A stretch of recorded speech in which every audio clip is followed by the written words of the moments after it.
चलो तो देखते हैं अब exercise number 30, electric field due to infinitely long wire.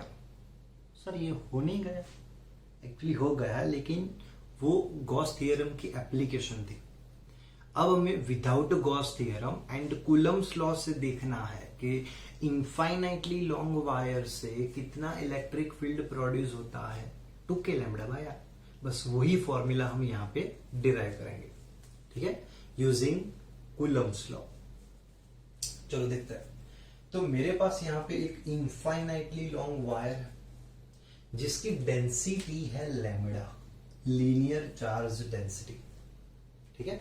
Coulomb's law के लिए पॉइंट चार्ज चाहिए, पॉइंट चार्ज। तो क्या करना पड़ेगा, ये जो वायर है ना, याद रखो पूरे वायर पे मैं स्मॉल स्मॉल एलिमेंट लेने वाला हूं। इनफाइनाइटली लॉन्ग वायर है, मतलब इसका एक एंड होगा माइनस इनफाइनाइट पे, ये होगा प्लस इनफाइनाइट पे। मान लो ये ओरिजिन है,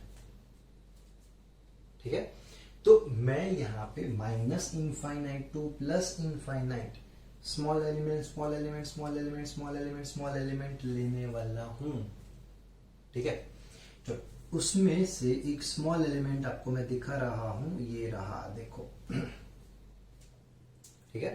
तो मैंने क्या किया, यहां से मतलब ओरिजिन से x डिस्टेंस पे एक स्मॉल एलिमेंट ले लिया जिसकी लेंथ है dx, ठीक है।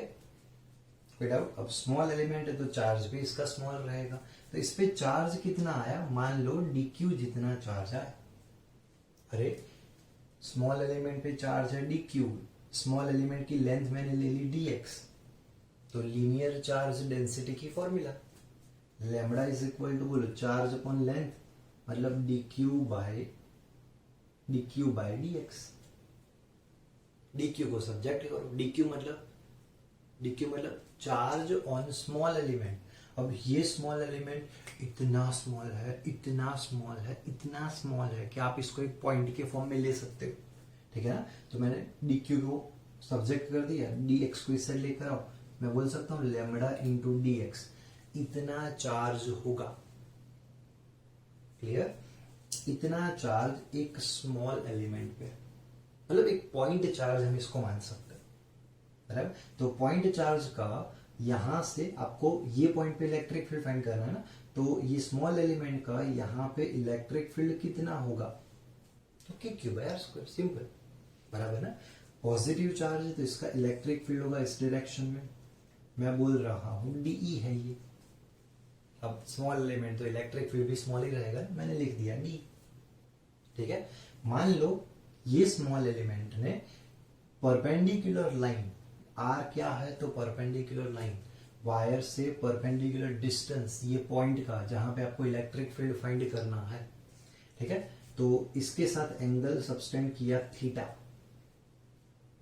बराबर। देखो तो मैं बोल सकता हूं ये एंगल भी थीटा ही होगा। क्लियर? अब इसके दो कंपोनेंट निकालो, एक कंपोनेंट इस डायरेक्शन में आएगा DE cos theta adjacent cos, and एक कंपोनेंट आएगा इस डायरेक्शन में DE sin थीटा। चलो क्लियर, मैंने कंपोनेंट ले लिए।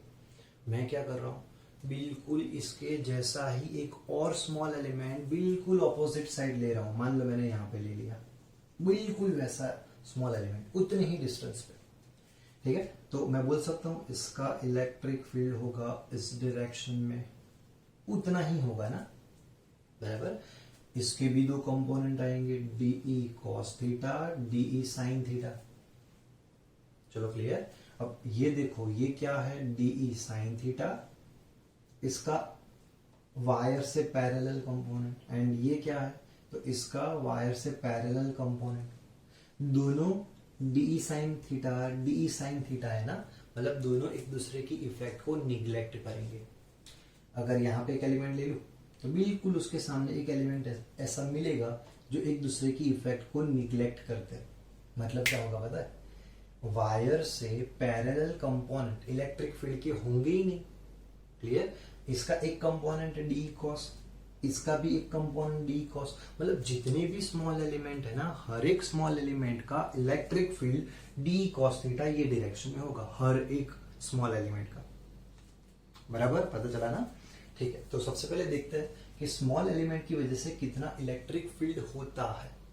बराबर, तो देखो डीई इज इक्वल टू, मैं लिख सकता हूं k d q by are square, लेकिन डिस्टेंस कितना है ये स्मॉल एलिमेंट से, तो इतना। अच्छा, ये डिस्टेंस कितना है आर, ये डिस्टेंस कितना है एक्स, बोलो क्या मिलेगा, ये R square plus x square whole power 1/2। बराबर, R square plus x square whole power 1/2। Clear ना? ठीक, नीचे क्या करना है, K Q by are square, इसका स्क्वायर करना है। चलो इसका स्क्वायर करूं तो क्या मिलेगा, R square plus x square 1/2 power दी ना, स्क्वायर करो तो कैंसिल हो जाएगा। बराबर, तो इतना इलेक्ट्रिक फील्ड स्मॉल एलिमेंट का है। अब डीक्यू आपको पता है, तो ये डीक्यू यहां पे पुट कर दो, बोलो क्या आएगा, k into lambda into d x by are square plus x square. इतना इलेक्ट्रिक फील्ड एक स्मॉल एलिमेंट का होगा। ठीक है, वो स्मॉल एलिमेंट का जो भी इलेक्ट्रिक फील्ड है उसके दो कंपोनेंट मैंने ले लिए, एंड आपको पता है डीई साइन थीटा कंपोनेंट तो निग्लेक्ट होने वाला है ऑपोजिट डायरेक्शन की वजह से। हर एक स्मॉल एलिमेंट का एक ही इलेक्ट्रिक फील्ड का कंपोनेंट बचेगा, d E cos d E cos. Clear ना?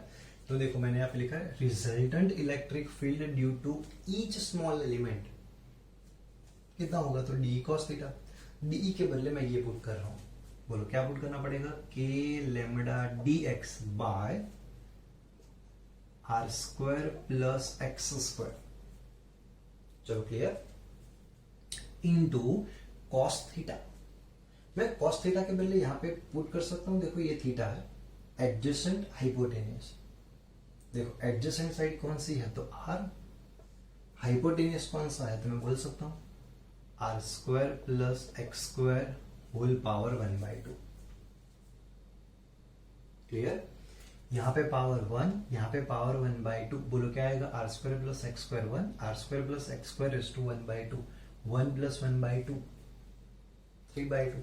तो हम ऐसे लिख सकते हैं k into lambda into r into d x by are square plus x square whole power 3/2। चलो, तो dx तो हमारे पास है नहीं, समझो। तो मैं क्या कर रहा हूं, मैं यहां पे ये लिख सकता हूं कि देखो यही एक राइट एंगल ट्रायंगल, बराबर ना, तो tan theta is equal to x upon r. देखो मैंने यहां पे लिख दिया tan theta is equal to x upon r. आपको dx चाहिए, तो सबसे पहले x को मैं सब्जेक्ट कर रहा हूं, r को इस साइड लेकर आओ, मैं लिख सकता हूं x is equal to r tan theta. आपको dx चाहिए, यहां पे dx पुट करना है, क्या करना पड़ेगा, मैं थीटा के रिस्पेक्ट में डिफरेंशिएशन ले रहा हूं, थीटा के रिस्पेक्ट में, बराबर ना। चलो, तो dx by D theta, r constant है, एंड tan का डिफरेंशिएशन ये फर्स्ट टाइम आया, बराबर ना। tan का डिफरेंशिएशन याद रखो sec स्क्वायर थीटा होता है, tan का डिफरेंशिएशन होगा sec स्क्वायर थीटा, बराबर। तो देखो r ऐसे मैंने पुट कर दिया, tan का डिफरेंशिएशन sec स्क्वायर थीटा, ये डी थीटा को यहां पे लेकर आओ तो आपको मिलेगा dx is equal to r sec square d theta. Clear, ये यहां पे पुट कर दो, देखो क्या मिलेगा, k into lambda into r into dx के बदले में क्या पुट करेंगे, r into sec square theta d theta upon, नीचे क्या आएगा बताओ, आर स्क्वायर प्लस, अच्छा x के बदले में क्या पुट कर सकते हैं, आर tan थीटा पुट कर सकते हैं ना, तो यहाँ पे पुट करो, बोलो क्या आएगा, r square tan square theta. पता चला, x के बदले मैंने पुट कर दिया आर tan थीटा, तो x square is equal to r square tan square theta, बराबर ना। चलो, होल पावर 3/2। क्लियर है। चलो नेक्स्ट देखो, k into lambda into r r square, बोलो क्या आएगा, यहाँ पे sec स्क्वायर थीटा तो है ही, डी थीटा बाय, अब देखो दोनों में से मैं आर स्क्वायर कॉमन ले रहा हूं, तो होल पावर 3/2 है ना, तो ये होल पावर आर स्क्वायर की भी है, आर स्क्वायर पावर 3/2, तो 2 तो कट हो जाएगा। अगर मैं आर स्क्वायर कॉमन ले लू ना, तो बोलो बाहर क्या बचेगा, आर क्यूब बचेगा। देखो आर स्क्वायर कॉमन ले लो, होल पावर 3/2, स्क्वायर रूट हो जाएगा तो स्क्वायर तो कट हो जाएगा, एंड 3 पावर इसको मिल जाएगी तो आर क्यूब, एंड अंदर बचेगा 1 plus tan square theta, r square तो मैंने कॉमन ले लिया, होल पावर 3/2। चलो क्लियर। देखो आर स्क्वायर कट कर सकते हो तो नीचे एक आर बचेगा बराबर। चलो ऊपर और क्या बचा देखो, sec square theta d theta into 1 plus tan square theta sec square theta, ठीक है ना। 1 प्लस टेन स्क्वायर थीटा ये होता है sec square theta whole power 3/2। देखो ये स्क्वायर रूट तो कट हो जाएंगे, बचेगा क्या पावर 3, तो बोलो नीचे क्या बचेगा सेक क्यूब थीटा, क्या बचेगा सेक क्यूब थीटा। क्लियर ना। तो यहां पे आप लिख सकते हो d is equal to k lambda by r sec square theta, नीचे बचेगा sec cube theta d theta. चलो क्लियर। ठीक है, तो ये एक इलेक्ट्रिक फील्ड की फॉर्मूला मिल गई, electric field due to each small element. ठीक है, अब हम क्या करेंगे, सारे के सारे स्मॉल एलिमेंट का एडिशन करेंगे, एडिशन बोले तो इंटीग्रेशन करेंगे। चलो इंटीग्रेशन डीई के बदले हम पुट करेंगे k lambda into sec square theta upon r, नीचे आएगा sec cube theta and d theta तो है ही। देखो यहाँ पे सेक स्क्वायर है, यहाँ पे सेक क्यूब है, तो एक सेक तो नीचे बचेगा ना, एंड रेसिप्रोकल ऑफ सेक होता है कॉस, कॉस को मैं ऊपर लिख रहा हूं, एंड के लैम्बडा बाय आर जो है ना उसको मैं बाहर लिख रहा हूं। तो देखो के लैम्बडा बाय आर उसको मैंने बाहर लिख दिया। चलो 1 अपॉन सेक बचा, 1 अपॉन सेक मतलब कॉस होता है, तो cos theta d theta. Integration किसके रिस्पेक्ट में, ये लिमिट मीन है यहाँ पे, इंटीग्रेशन किसके रिस्पेक्ट में, देखो थीटा एंगल के रिस्पेक्ट में। फर्स्ट एलिमेंट कहां पे लेने वाले थे, इनफाइनाइट डिस्टेंस पे। समझो ये एलिमेंट यहां पे थीटा जितना एंगल सब्सटेंड कर रहा है, अगर ये एलिमेंट होता तो बोलो एंगल क्या हो गया, बढ़ गया। अगर ये एलिमेंट होता तो एंगल बढ़ गया, अगर ये एलिमेंट होता तो एंगल बढ़ गया। मतलब जैसे जैसे हम दूर जाएंगे वैसे वैसे एंगल बढ़ता जाएगा। बताओ जो एलिमेंट इनफाइनाइट डिस्टेंस पे है वो कितना एंगल सब्सटेंड करने वाला है, तो सीधा सीधा मतलब होगा π/2, ठीक है ना। अच्छा ये एलिमेंट ने थीटा एंगल सब्सटेंड किया, अगर मैं ये ले लूं तो एंगल बढ़ गया, एंगल बढ़ गया, एंगल बढ़ गया। देखो एंगल धीरे धीरे क्या होता जाएगा, चलो एंगल क्या होता जाएगा, बढ़ता जाएगा बढ़ता जाएगा बढ़ता जाएगा बढ़ता जाएगा। ये भी इनफाइनाइट डिस्टेंस पे है, ठीक है। तो इनफाइनाइट डिस्टेंस पे जो एलिमेंट होगा उसके लिए हम एक स्ट्रेट लाइन लेने वाले हैं ऐसे, क्लियर। तो यहाँ पे कितना एंगल आएगा, वो भी π/2। लेकिन देखो दोनों ऑपोजिट डायरेक्शन में है ना, एक यहाँ से इस डायरेक्शन में है, एक यहाँ पे इस डायरेक्शन में है, तो कोई एक पॉजिटिव लो कोई एक नेगेटिव लो, क्लियर। मैं बोल रहा हूँ इसको कि फर्स्ट एलिमेंट -π/2 एंगल पे होगा एंड लास्ट एलिमेंट +π/2 एंगल पे होगा, ठीक है ना। तो मैं इंटीग्रेशन ले रहा हूं -π/2 टू +π/2, पता चला। चलो इंटीग्रेशन -π/2 टू +π/2। कॉस का इंटीग्रेशन क्या होता है, कॉस का इंटीग्रेशन होता है साइन थीटा, ठीक है ना, -π/2 टू +π/2। चलो क्लियर। फिर क्या करना है आपको, लिमिट पुट करनी है, अपर माइनस लोअर।